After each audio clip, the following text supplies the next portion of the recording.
Assalamualaikum warahmatullahi wabarakatuh. Sahabat beriman yang dimuliakan Allah. Di balik tirai sejarah yang sudah lama terkubur, terdapat sebuah misteri yang menantang logika dan pemahaman kita.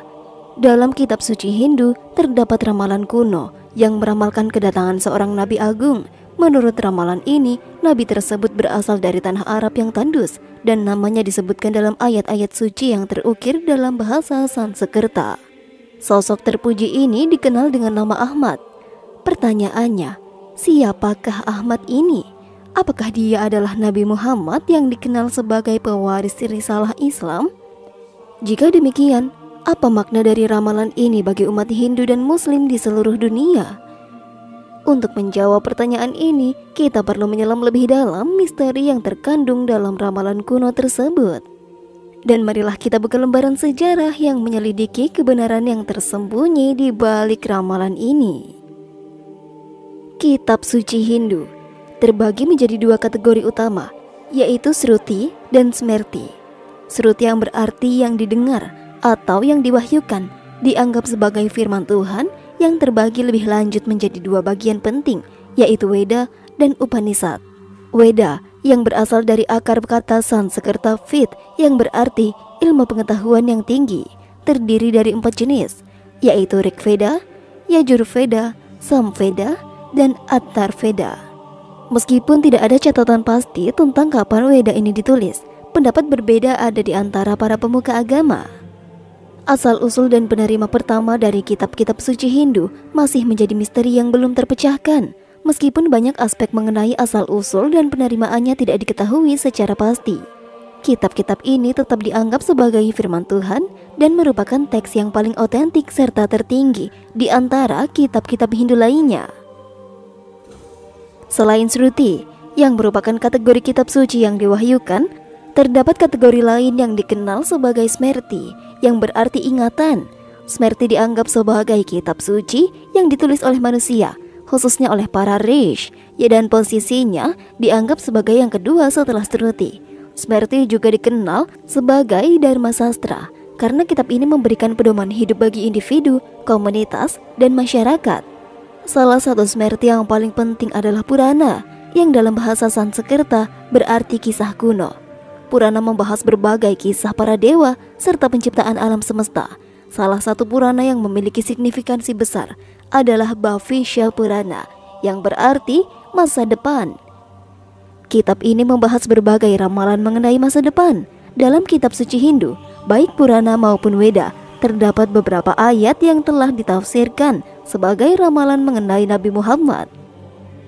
Kita ketahui bahwa Nabi Muhammad dikenal sebagai kebanggaan umat manusia, sebagaimana yang disebutkan di dalam Al-Quran pada Quran Surah Al-Qalam ayat 4 yang berbunyi, "Dan sesungguhnya kamu benar-benar berbudi pekerti yang agung."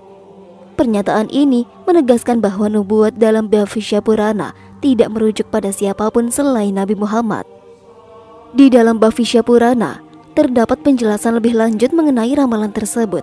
Dalam teks ini disebutkan bahwa tanah malaikat telah ternoda dan kini telah muncul musuh yang lebih kuat. Sebagai tanggapan terhadap situasi ini, Allah berencana mengutus seorang bernama Muhammad untuk membimbing orang-orang kepada jalan yang lurus. Lebih lanjut lagi, dikatakan bahwa aku telah diutus oleh Iswar Paramatma dan pengikutku adalah mereka yang disunat, tidak memiliki ekor di kepalanya, memelihara jenggot, dan akan menciptakan revolusi. Mereka akan mengajarkan ajaran baru yang mengharuskan mereka untuk mengikuti panggilan ibadah tertentu, termasuk memakan makanan yang diperbolehkan dan menghindari daging babi. Mereka tidak disucikan dengan tanaman atau belukar suci, melainkan dengan peperangan. Mereka dikenal dengan sebutan Musalman. Nubuat ini secara jelas merujuk pada Nabi Muhammad sebagai nabi terakhir dan penutup. Konfirmasi terhadap kebiasaan dan ajaran ini juga ditemukan di dalam Al-Quran, di mana Allah berfirman di beberapa tempat, seperti dalam surah Al-Baqarah ayat 173, Quran surah Al-Maidah ayat 3, Quran surah Al-An'am ayat 145, dan surah An-Nahl ayat 115. Di dalam Bhavishya Purana juga terdapat pernyataan yang menarik perhatian, yaitu ketujuh kota suci Kashi telah mengalami kerusakan dan dihuni oleh Rakshas atau makhluk jahat di tengah Maleka, di mana para pengikut Maleka Dharma tinggal, ditemukan orang-orang baik dengan sifat-sifat mulia, sementara kota ini juga dipenuhi dengan berbagai bentuk keburukan. Ayat ini menunjukkan bahwa nama Tuhan patut diagungkan. Ramalan ini merujuk kepada Nabi Muhammad dan pengikutnya, menekankan sifat baik yang ada pada mereka. Selain itu, Atharva Veda, Kitab 20, Himne 127, Mantra 1 hingga 14 juga memberikan nubuat yang relevan, dikenal sebagai Kuntab Sukta. Kuntab berarti kelenjar tersembunyi dalam perut, yang mengisyaratkan bahwa makna dari ayat-ayat ini tersembunyi dan akan terungkap di kemudian hari.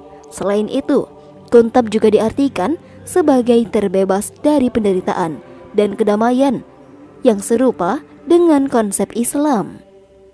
Kuntab Sukta ini juga terkait dengan pusat bumi, dan Mekah dikenal sebagai pusat bumi dalam konteks spiritual. Dalam Atharva Veda Kitab 20, Himne 127, Mantra 1, disebutkan, dia adalah Narasansah, dia adalah Kaurama yang telah dijaga dari 60.090 musuh. Dalam bahasa Sanskerta, Nar berarti orang, dan Sansah berarti yang terpuji. Terjemahan harfiah dari istilah ini yaitu Narasansah berujuk pada Muhammad yang berarti yang terpuji di dalam bahasa Arab.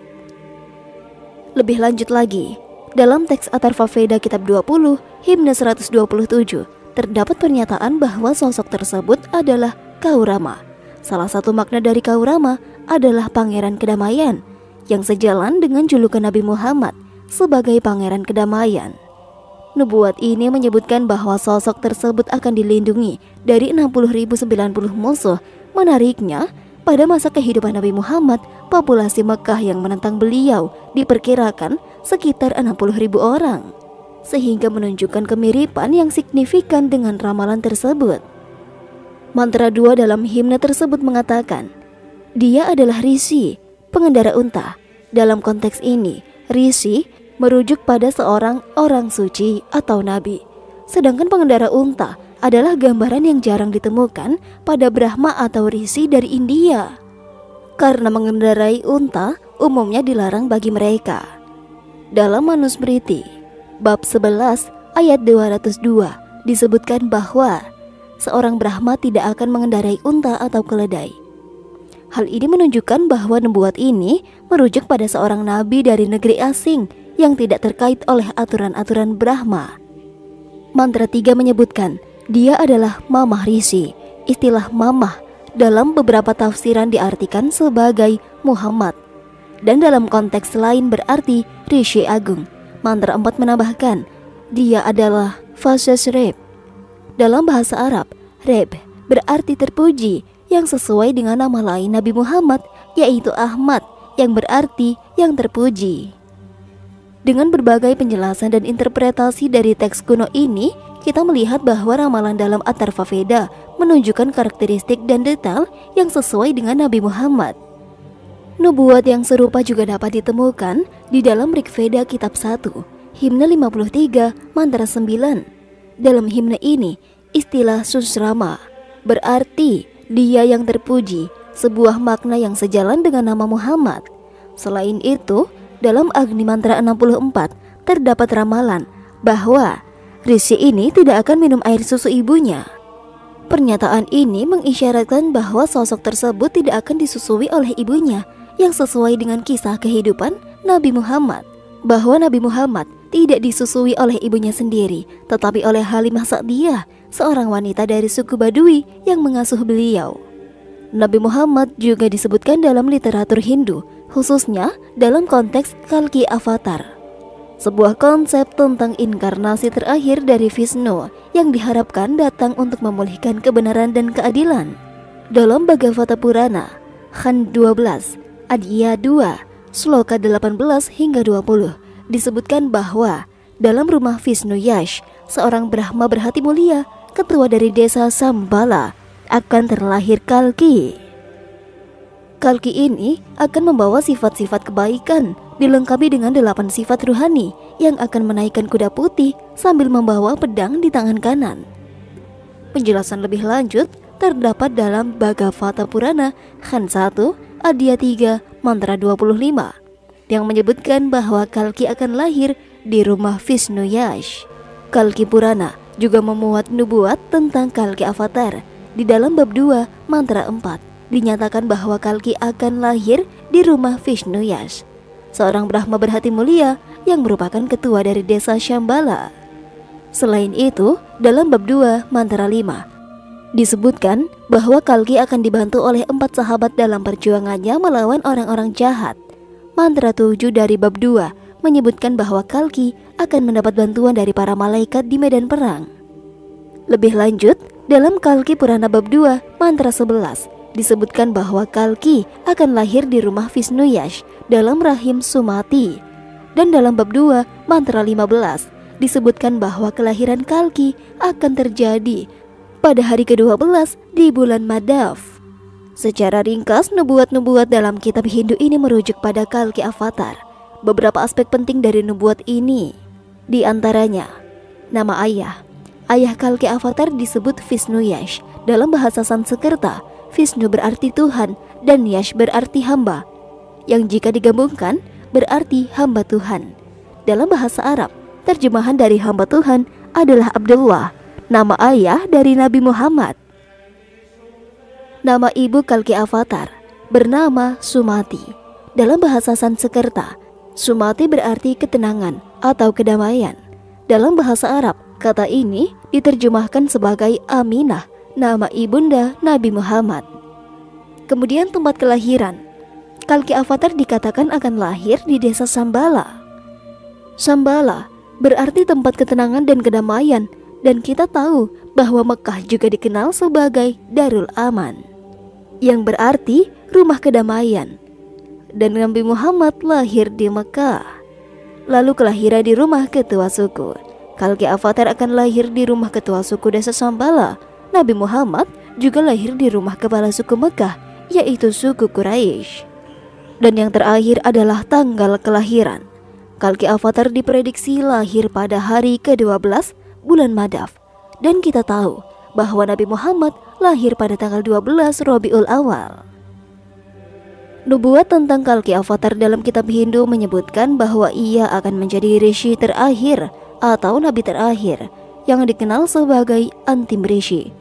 Ini sejalan dengan apa yang disebutkan dalam Al-Quran pada Quran Surah Al-Ahzab ayat 40 yang berbunyi, Muhammad bukanlah bapak dari seorang laki-laki di antara kamu, tetapi dia adalah Rasulullah dan penutup para nabi, dan Allah Maha mengetahui segala sesuatu.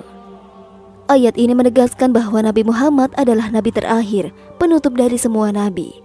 Nubuat juga menyatakan bahwa Rishi atau Kalki Avatar akan menerima pengetahuan dari wahyu pertamanya pada malam hari di sebuah gua. Lalu ia akan pergi ke utara dan kembali. Nabi Muhammad menerima wahyu pertama kali pada malam hari di Gua Hira yang terletak di Jabal Nur. Setelah itu beliau melakukan hijrah ke Madinah yang terletak di utara Mekah dan kemudian kembali ke Mekah. Nubuat menyebutkan bahwa Kalki Avatar akan menjadi nabi untuk seluruh umat manusia. Hal ini sesuai dengan firman Allah dalam Quran Surah Saba ayat 28. Dan kami tidak mengutus engkau, melainkan kepada umat manusia seluruhnya, sebagai pembawa berita gembira dan sebagai pemberi peringatan. Akan tetapi, kebanyakan manusia tidak mengetahuinya. Ayat ini menegaskan bahwa Nabi Muhammad diutus sebagai nabi untuk seluruh umat manusia, bukan hanya untuk satu kelompok atau bangsa tertentu. Nubuat mengenai Kalki Avatar lebih jauh menyebutkan bahwa ia akan diberikan kuda putih, sebuah simbol yang sejalan dengan pengalaman Nabi Muhammad yang diberikan buruk saat peristiwa Mi'raj. Buruk adalah makhluk yang membawa Nabi Muhammad dalam perjalanan malam dari Mekah ke Masjidil Aqsa dan kemudian ke langit. Nubuat juga mencatat bahwa Kalki Avatar akan menuntun orang-orang yang bodoh ke jalan yang lurus. Ini merujuk pada bagaimana Nabi Muhammad menuntun bangsa Arab pada masa jahiliyah, yaitu periode kebodohan dan kegelapan spiritual. Dengan wahyu dari Allah Subhanahu wa Ta'ala melalui Al-Quran, Nabi Muhammad membimbing orang-orang Arab dari kegelapan menuju cahaya iman dan pengetahuan. Nubuat yang menyebutkan bahwa Kalki Avatar akan dibantu oleh 4 sahabat Ini merujuk pada 4 sahabat Khulafaur Rasyidin, yaitu Abu Bakar, Umar, Utsman, dan Ali. Semoga Allah merahmati mereka semua yang merupakan pendukung utama Nabi Muhammad dalam penyebaran ajaran Islam. Selain itu, Nabi Muhammad juga disebutkan sebagai Narashansa dalam beberapa kitab Hindu yang berarti seseorang yang terpuji. Pada video ini, kita juga akan mendalami fakta dan analisis dari berbagai sumber terpercaya mengenai Kalki Avatar. Salah satu sumber yang sangat menarik adalah pernyataan dari Pundit Valid Prakash, seorang profesor bahasa dari Allahabad University di India. Dalam bukunya yang berjudul Kalki Avatar, Petunjuk yang Maha Agung, Pundit Valid Prakash menyampaikan sebuah pernyataan yang mengejutkan kalangan intelektual Hindu. Dalam bukunya, Profesor Prakash secara terbuka dan berdasar alasan ilmiah mengajak menganut Hindu untuk memeluk agama Islam dan mengirim risalah yang dibawa oleh Rasulullah. Menurutnya, Nabi Muhammad adalah sosok yang dinanti sebagai pembaharu spiritual sesuai dengan nubuat yang ada dalam kitab Hindu. Pundit Valid Prakash juga merupakan ahli bahasa Sanskerta dan pendeta besar kaum Brahmana, menyatakan bahwa telah menyerahkan hasil kajiannya kepada 8 pendeta besar Hindu. Semua pendeta tersebut menyetujui kesimpulan dan ajakan yang disampaikan dalam bukunya. Mereka mengakui bahwa semua kriteria yang dijelaskan dalam kitab suci Hindu, khususnya dalam Weda tentang ciri-ciri Kalki Avatar, cocok dengan ciri-ciri yang dimiliki oleh Rasulullah Shallallahu Alaihi Wasallam yang lahir di Mekah. Profesor Prakash kemudian menguatkan pernyataannya dengan mengutip beberapa referensi dari kitab Weda yang merupakan kitab suci utama agama Hindu. Ia menunjukkan bahwa nubuat-nubuat dalam Weda tentang Kalki Avatar sangat mirip dengan deskripsi Nabi Muhammad, menegaskan hubungan antara ajaran Hindu dan Islam serta mendukung pandangannya bahwa Nabi Muhammad adalah sosok yang dinantikan dalam tradisi Hindu. Dan itulah sahabat kisah kali ini, menguak Nabi Muhammad dalam kitab Hindu. Dan apakah kalian percaya? Wallahu a'lam bishawab. Wassalamualaikum warahmatullahi wabarakatuh.